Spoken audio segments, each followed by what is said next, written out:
amigo Juan Antonio. Este día le vamos a hacer unas preguntas relacionadas a nuestros temas. Para usted, ¿qué significa el término mayéutica?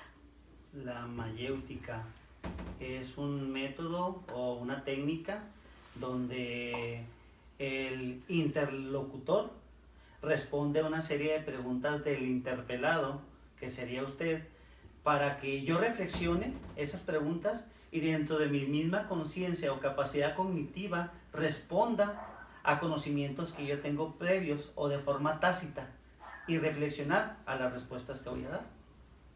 Muy bien, la siguiente pregunta es, ¿usted cuando era maestro aplicaba el dogmatismo o el estructuralismo para formular sus clases? El dogmatismo, tendríamos primero que analizar que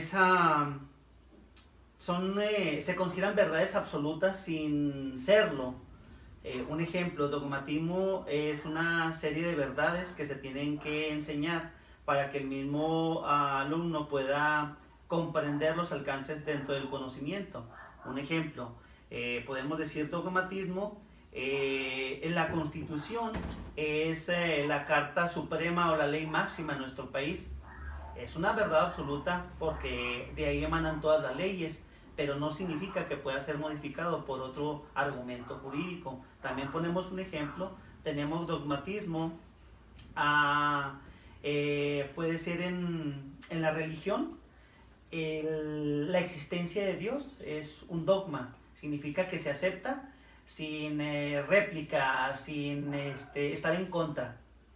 Entonces también la fe sería entonces un dogma dentro de la misma religión. Ahora voy a poner un ejemplo en el caso de la educación. Un dogma dentro de la educación pudiera ser el poder comprender el conocimiento. Pero antes de comprender el conocimiento, ¿qué es lo que muchas veces los maestros hacen? Entonces, tener que ser repetitivo para poder entonces captar el conocimiento y después poder hacer una reflexión al respecto. Entonces, esas serían dogmas, porque no necesariamente tenemos esos dos métodos o técnicas que pudiéramos utilizar para adquirir conocimiento. Recordemos que tenemos inteligencias múltiples, entonces cada individuo tiene más desarrollado alguna de sus inteligencias, por lo tanto, por eso se consideran dogmas. Muy bien. ¿Conoce usted quién es Jean Piaget? Jean Piaget, ok, es un filósofo suizo, ¿no? Sí, perdón, suizo, en el sentido de que él desarrolló un método llamado la epistemología de la genética, pero mal enfocado el nombre, porque muchas veces cuando analizamos epistemología y genética pensamos que la genética tiene que ver con el ADN y no tiene que ver con el ADN. En este caso la epistemología genética de Piaget iba enfocada en la génesis, el inicio, el origen del conocimiento del infante. Se basaba en un conocimiento empírico que a través del transcurso del crecimiento del infante fuera aprendiendo, y se basaba básicamente en dos corrientes, que era primero aprender a desarrollar ese conocimiento y luego después acondicionarlo. Primero entonces conocer, un ejemplo, si ponemos a un infante, a un niño, en el desarrollo de su etapa va aprendiendo a tener movimiento en sus brazos, en sus manos. Si quiere agarrar algo, vas a ver que abriendo su mano y cerrándola, va entonces a poder agarrar ese objeto. Después viene la etapa del acondicionamiento, que significa que si yo quiero agarrar un objeto más grande y más pesado, ya tengo ese conocimiento previo empíricamente, y para poderlo realizar tendré que asimilar. Primero es agarrarlo por primera vez, y el acondicionamiento es cambiar ese conocimiento que ya tenía. Significa que primero asimilamos, lo tomamos y después acondicionamos, porque ya un objeto más grande no lo voy a poder agarrar con una sola mano. En ese acondicionamiento entonces voy a tener que utilizar mis dos manos para agarrar un objeto más grande o más pesado. conoce sobre René Descartes? René Descartes, pues bueno, también un filósofo matemático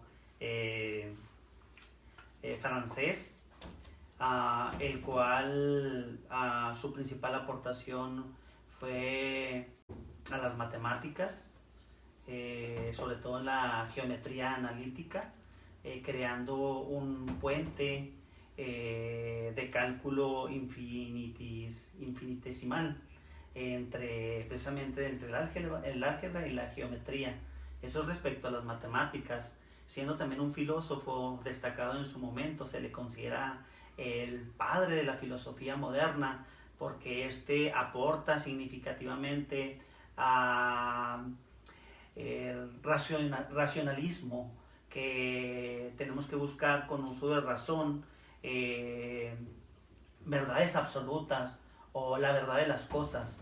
Él decía que primero la verdad y después existo, ¿va? Él aportaba o pensaba básicamente que los estudiantes, sobre todo en la universidad, que deben de tener una capacidad cognitiva del conocimiento más amplio, se decía que tendríamos que dudar de todo para poder tener entonces un razonamiento concreto. Decía que las únicas cosas de las que no debíamos de dudar eran de las matemáticas. ¿Por qué? Porque las matemáticas son exactas, pero todo el demás conocimiento debíamos de dudar de todo para entonces tener la búsqueda de la verdad.